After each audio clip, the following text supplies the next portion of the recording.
My dear students and parents, this is Daniel and welcome back to our channel. NEET 2024 examination நல்லபடியாக முடிஞ்சிருச்சு. மாணவர்கள் எல்லாம் நல்லா எழுதியிருப்பாங்க. இந்த நேரத்தில் அப்ராக்சிமேட்லி உங்களுக்கு என்ன மார்க் வரும் அப்படிங்கிறத அவைலபிள் ஆன்சர்ஸ் கீஸ் எல்லாம் வச்சு நீங்கள் என்ன பண்ணியிருப்பீங்கன்னா செக் பண்ணி பார்த்துருப்பீங்க. உங்களுடைய மார்க் 700 மார்க்குக்கு மேலே இருக்கலாம், அல்லது 650 ப்ளஸ் இருக்கலாம், அல்லது 600 ப்ளஸ் இருக்கலாம், 550, 500, 450, 400 சொல்லி நம்ம மார்க்ஸ் அப்படிங்கிறது கம்மியாகிட்டே கூட போகலாம். உங்களுடைய மார்க் என்ன வரலாம்னு சொல்லி நீங்கள் எதிர்பார்க்குறீங்க அப்படிங்கிறத கீழே கமெண்ட் செக்ஷனில் போடுங்க. எக்ஸ்பெக்டட் கட் ஆஃப் மார்க்ஸ் என்ன சார் இருக்கும் அப்படின்னு சொல்லி கேட்டிங்க அப்படின்னா, we are analysing the data. நிறைய மாணவர்கிட்ட ஃபீட்பேக் கலெக்ட் பண்ணுறோம். வித்தவுட் எனி ஃபீட்பேக் டைரெக்டாக நான் மீட் பண்ண ஒரு 500 பேர் அல்லது ஒரு 1000 பேரை மட்டும் வச்சுக்கிட்டு நான் இத்தனை மாணவர்கள் வச்சு இத்தனை மதிப்பெண்கள் வரும் அப்படின்னு சொல்லி ஒரு அன்ப்ரொஃபஷனல் கட் ஆஃப் மார்க்ஸை போடுறதுல எனக்கு உடன்பாடு இல்லை. So we are collecting data from and feedbacks from many students.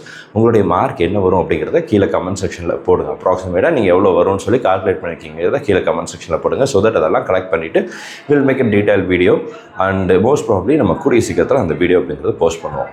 இந்த வீடியோவில் என்ன பார்க்க போகிறோம்னு சொல்லி கேட்டிங்க அப்படின்னா, மருத்துவ கலந்தாய்வுகள் எப்படி நடைபெறும், தமிழக மருத்துவ கலந்தாய்வுனா என்ன, ஆல் இண்டியா கோட்டா கவுன்சிலிங்னா என்ன அப்படிங்கிறத பற்றி தெளிவாக பார்க்கலாம். இதில் முதல் விஷயம் என்னன்னு சொல்லி கேட்டிங்கன்னா, ஆல் இண்டியா கோட்டா தான். இப்போ நமக்கு எக்ஸாமினேஷன் முடிஞ்சிருச்சு, சொன்ன டேட்டில் சொன்ன டைமில் எக்ஸாமினேஷன் முடிச்சுட்டாங்க. அப்போ அதே மாதிரி சொன்ன டேட்டில் ரிசல்ட்டுங்கிறது வந்துடும். June 14 ரிசல்ட்டுன்னு சொல்லியிருக்கிறாங்க. ஸோ மோஸ்ட் எக்ஸ்பெக்டட் ரிசல்ட் டேட்டுங்கிறது June 14.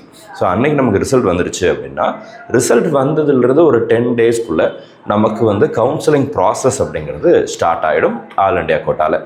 இப்போ இந்த ஆல் இண்டியா கோட்டா அப்படின்னா இந்தியா ஃபுல்லாக இருக்கக்கூடிய அரசு மருத்துவக் கல்லூரிகள், தமிழகத்தில் உள்ள அரசு மருத்துவக் கல்லூரிகள், அதே மாதிரி ஒவ்வொரு ஸ்டேட்டில் இருக்கக்கூடிய கவர்மெண்ட் மெடிக்கல் காலேஜஸில் இருக்கக்கூடிய 15% சீட்ஸ் இந்த ஆல் இண்டியா கோட்டா கீழே வரும்.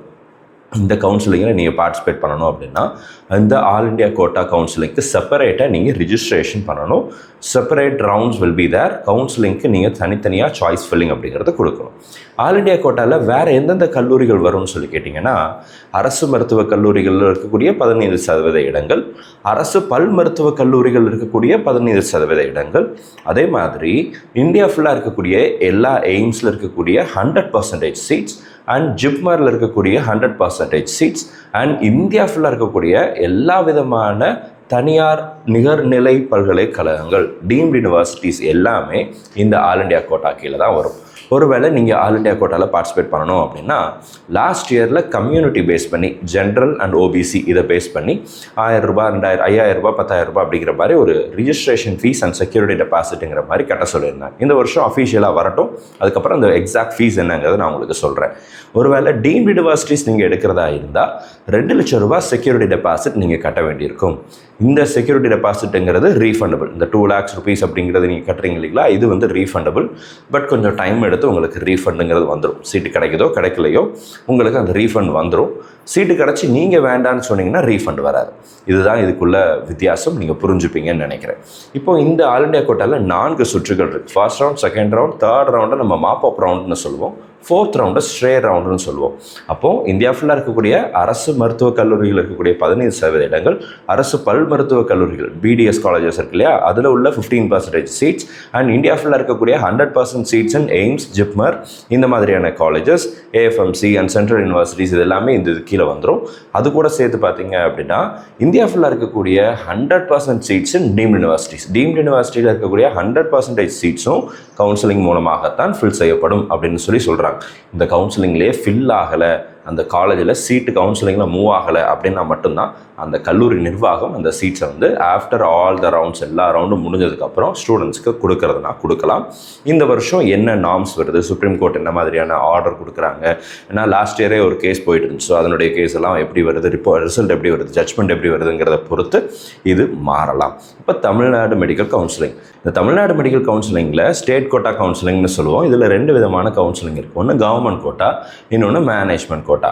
கவர்மெண்ட் கோட்டானா என்ன, தமிழகம் ஃபுல்லாக இருக்கக்கூடிய அரசு மருத்துவக் கல்லூரிகளில் இருக்கக்கூடிய 100% இடங்களும் கவர்மெண்ட் கோட்டாக்கு கீழே வரும்.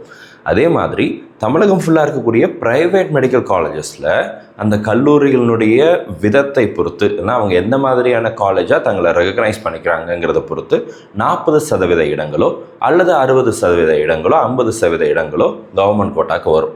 So 60% or 50% based on the colleges, category of colleges. So இந்த சீட்ஸ் வந்து கவர்மெண்ட் கோட்டாக்கு வரும். இதே மாதிரி மேனேஜ்மெண்ட் கோட்டாக்கு தமிழ்நாடு ஃபுல்லாக இருக்கக்கூடிய private medical colleges and private யூனிவர்சிட்டிஸில் இருக்கக்கூடிய 50% சீட்ஸ் ஆர் 40% சீட்ஸ் அப்படிங்கிறது வந்து இந்த மேனேஜ்மெண்ட் கோட்டாக்கு கீழே வரும். கவர்மெண்ட் கோட்டாவில் 6th to 12th வரை கவர்மெண்ட் ஸ்கூலில் படித்த மாணவர்களுக்கு 7.5 ரிசர்வேஷன் அப்படின்னும், அதே மாதிரி open category BC, BCM, MBC, SC, SCA, ST இந்த கேட்டகரி ரிசர்வேஷன் கொடுத்து பிற அதர் போர்ட்ஸில் நீங்கள் படிச்சிருப்பீங்கல்ல, ப்ரைவேட் ஸ்கூலில் படிச்சிருப்பீங்க, சிபிஎஸ்சியில் படிச்சிருக்கலாம், என்ஐஓஎஸில் படிச்சிருக்கலாம், வேறு ஏதாவது ஒரு போர்டில் நீங்கள் படிச்சிருக்கலாம், அல்லது வெளிநாடுகளில் வெளி மாநிலங்களில் படிச்சுட்டு தமிழ்நாட்டுக்கு வந்து நீங்கள் தமிழ்நாடு நேட்டிவிட்டியோடு நீங்கள் பார்ட்டிசிபேட் பண்ணக்கூடிய மாணவர்களாக இருந்தீங்கன்னா 92.5 ரிசர்வேஷன் அப்படின்னு சொல்லி சொல்கிறோம்.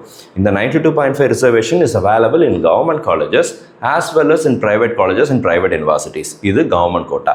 மேனேஜ்மெண்ட் கோட்டாவில் if you are a Christian or if you are a Telugu speaking people or if you are a Malayalam speaking people, Malayalam minority, Telugu minority, Christian மைனாரிட்டியாக இருந்தீங்கன்னா இந்த மைனாரிட்டி இன்ஸ்டியூஷன்ஸில் 50% சீட்ஸ் அப்படிங்கிறது மைனாரிட்டி மேனேஜ்மெண்ட் கோட்டாக்கு வரும். ரிமைனிங் இருக்கக்கூடிய காலேஜஸில் நீங்கள் வந்து ஜென்ரல் மேனேஜ்மெண்ட் காலேஜஸ்ன்னு சொல்லுவோம். இந்த ஜென்ரல் மேனேஜ்மெண்ட் காலேஜஸில் தமிழ்நாட்டு மாணவர்களும் சீட் எடுக்கலாம். தமிழ்நாடு அல்லாமல் பிற மாநிலத்தை சேர்ந்த மாணவர்களும் மெரிட் அடிப்படையில், மார்க் அடிப்படையில் சீட்ஸ் அப்படிங்கிறது எடுக்கலாம். Open to all the other states. India ஃபுல்லாக இருக்கக்கூடிய எல்லா மாநிலத்து மாணவர்களும் தமிழ்நாட்டில் உள்ள சிறந்த கல்லூரிகளில், என்ன தமிழ்நாட்டில் உள்ள அவைலபிள் ஜென்ரல் மேனேஜ்மெண்ட் காலேஜஸில் சீட்ஸ் அப்படிங்கிறது எடுக்கலாம். இந்த management quota counselling, government quota counselling இது எல்லாமே 100% கவுன்சிலிங் மூலமாக மட்டும்தான் சீட் ஃபில்லப் பண்ணப்படும். உங்களுக்கு நிறைய கால்ஸ் வந்திருக்கும், நாங்கள் உங்களுக்கு இந்த காலேஜில் சீட் வாங்கி தரோம், அந்த காலேஜில் சீட் வாங்கி தரோம், இந்த சீட் இருக்குது, மினிஸ்டருக்கு ஒரு சீட்டு கொடுத்துருக்காங்களாமா, எம்எல்ஏக்கு ஒரு சீட் கொடுத்துருக்காங்க, கவுன்சிலருக்கெல்லாம் ஒரு சீட் கொடுத்துருக்காங்க, இப்படிலாம் சொல்லுவாங்க. நம்பி ஏமாந்துடாதீங்க. எந்த சீட்டும் யாருக்கும் ஒதுக்கப்படலை, யாருக்கும் கொடுக்க மாட்டாங்க. அது அந்த கவுன்சிலிங் மூலமாக மட்டும்தான் ஃபில் செய்யப்படும். உங்ககிட்ட மார்க் இருந்துச்சுன்னா உங்களுக்கு 100% சீட் கேரண்டி. உங்ககிட்ட மார்க் இல்லாமல் போனாலுமே மேனேஜ்மெண்ட் கோட்டாவில் தேர் ஆர் ஆப்பர்ச்சுனிட்டிஸ். என்ஆர்ஐ கோட்டாக்கு போகலாம், என்ஆர்ஐ லேப்ஸ்டு கோட்டாக்கு போகலாம். இஃப் யுவர் பேரண்ட்ஸ் ஆர் அப்ராடில் இருக்கிறாங்க அப்படின்னா நீங்கள் என்ஆர்ஐ கேட்டகரிக்கு எலிஜிபிள். இல்லை அப்படின்னா நீங்கள் தமிழ்நாட்டு மாணவர்கள் தான், வெளிநாட்டிலலாம் யாருமே இல்லை அப்படின்னா என்ஆர்ஐ லேப்ஸ்டு சீட்டை நீங்கள் எடுக்கலாம். ஸோ இது எல்லாமே 100% கவுன்சிலிங் மூலமாக மட்டும்தான் சீட் ஃபில் பண்ணப்படும். கவுன்சிலிங்கில் சீட்டே ஃபில் ஆகலை அப்படின்னா மட்டும்தான் அந்த கல்லூரிக்கு போய் சார். ப்ராக்டிக்கலாக யோசிச்சு பாருங்கள். 1.5 லட்சம் பேர் நீட் எழுதியிருக்கிறாங்க, 11,000 சீட்டு தான் தமிழ்நாட்டில் இருக்குது. அப்போது அந்த 11,000 பேர் போக மிச்ச சீட்டு ஃபில் ஆகாமல் போயிடுமா? கவுன்சிலிங்கில் சீட்டு ஃபில் ஆகாமல் போயிடுமா? அப்போ அந்த சீட்டை ஒருத்தரால் உங்களுக்கு வாங்கி கொடுத்துட முடியுமா? இந்த ரியாலிட்டியை புரிஞ்சுக்கிட்டீங்க அப்படின்னா நீங்கள் உங்கள் பணத்தை யாருக்கிட்டையும் கொடுத்து ஏமாந்துட மாட்டீங்க. நீங்கள் கஷ்டப்பட்டு சேர்த்து வச்ச பணத்தை பத்திரமா பாதுகாத்துக்கிற பொறுப்பும் கடமையும் உங்களுக்கு இருக்குது. அப்படிங்கிறதுனால இந்த இடத்துல ஒரு அவேர்னஸ்க்காக இதை நம்ம பதிவு செய்கிறோம். 100% of seats in Tamil Nadu government colleges and private colleges and private universities are going to be filled only through the counseling. Counselling மூலமாக மட்டும்தான் சீட்ஸ் அப்படிங்கிறது ஃபில் பண்ணப்படும். இந்த வாய்ப்புகளில் எதுலேயுமே சீட் ஃபில் ஆகலைன்னா மட்டும்தான் பின்னாடி வரும் காம்படிஷன் ஜாஸ்தியாக இருக்கும். அந்த மாதிரி சீட்டுக்கு போகிறதுக்கு 100 பேர் பணம் கொடுத்தா 2 பேருக்கு தான் சீட்டு கிடைக்கும். ஸோ அதனால் யோசிச்சுக்கோங்க. உங்கள் பணத்தை கொடுப்பதற்கு முன்பதாக நல்லா யோசித்து முடிவு செஞ்சு இது பண்ணுங்கள். நிறைய காலேஜஸ்க்கு இப்போயே போய் காசு கொடுத்து வச்சா சீட்டு கிடச்சிருமா அப்படின்னு கேட்டிங்கன்னா அப்படி கிடையாது. இப்போ என்கிட்ட மார்க் இருக்குது, உங்ககிட்ட காசு இருக்குது அப்படிங்கிறதுக்காக நீங்கள் காசை கொண்டு போய் ஒரு கல்லூரியில் கொடுத்துட்டு அந்த காலேஜில் ஒரு சீட்டை உங்களால் பிளாக் பண்ண முடியாது. பிகாஸ் என்கிட்ட மார்க் இருக்குது. நான் அப்படின்னா என்ன மாதிரி இன்னொரு மாணவர்கிட்ட மார்க் இருக்குதுன்னு வச்சுக்கோங்களேன். அந்த மார்க் வச்சுருக்கக்கூடிய கேண்டிடேட்டுக்கு தான் கவுன்சிலிங்கில் சீட் அலோகேட் ஆகும். மார்க் கம்மியாக இருக்கிற, காசு வைத்திருக்கிற மாணவர்களுக்கு அந்த பர்டிகுலர் சீட்டுங்கிறது அலோகேட் ஆகாது. So this is the process of counselling. இனி வர்ற வீடியோவில் இந்த கவுன்சிலிங் ப்ராசஸ் எப்படி நடக்கும் அப்படிங்கிறத அடுத்தடுத்து ரொம்ப டீட்டெயிலாக விளக்கி இது பண்ணலாம். தமிழ்நாட்டிலையும் 4 சுற்றுகள் இருக்குது. First round, second round, third round is mop round, fourth round is stray round. And இந்த வருஷமும் இதே ப்ராசஸில் தான் போகும். அடுத்த வீடியோவில் இன்னும் டீட்டெயிலாக இந்த கவுன்சிலிங் ப்ராசஸில் நம்ம எப்படி ரெஜிஸ்ட்ரேஷன் பண்ணணும் அண்ட் சாய்ஸ் ஃபில்லிங் எப்படி பண்ணுறது அப்படிங்கிறத பற்றி தெளிவாக நம்ம பார்க்கலாம். இதுவரை நீங்கள் சேனலை சப்ஸ்கிரைப் பண்ணாமலோ அல்லது இந்த வீடியோவை லைக் பண்ணாமலோ பார்த்துட்டு இருந்தீங்க அப்படின்னா இந்த இன்ஃபர்மேஷன் இன்ஃபர்மேஷன் உங்களுக்கு யூஸ்ஃபுல்லாக இருந்துச்சு அப்படின்னு நினச்சிங்க அப்படின்னா மறக்காமல் வீடியோக்கு லைக் போட்டுட்டு இந்த வீடியோவை உங்களை மாதிரியே இருக்கக்கூடிய மற்ற மாணவர்களுக்கும் மற்ற பெற்றோர்களுக்கும் அனுப்புங்க. ஸோ தட் இந்த மெடிக்கல் கவுன்சிலிங் ப்ராசஸை பற்றின ஒரு தெளிவான புரிதல் அப்படிங்கிறது அவங்களுக்கும் ஏற்படும். ஓவர் த இயர்ஸ் நிறைய வீடியோஸ் இந்த மெடிக்கல் கவுன்சிலிங் ரிலேட்டடாக லாஸ்ட் இயர் அதுக்கு முந்தின வருஷங்களில் நம்ம நிறைய வீடியோஸுங்கிறத போஸ்ட் பண்ணியிருக்கிறோம். அந்த வீடியோஸ் எல்லாமே கண்டிப்பாக உங்களுக்கு பிரயோஜனமாக இருக்கும். இப்போ நீங்கள் ஃப்ரீயாக இருப்பீங்க.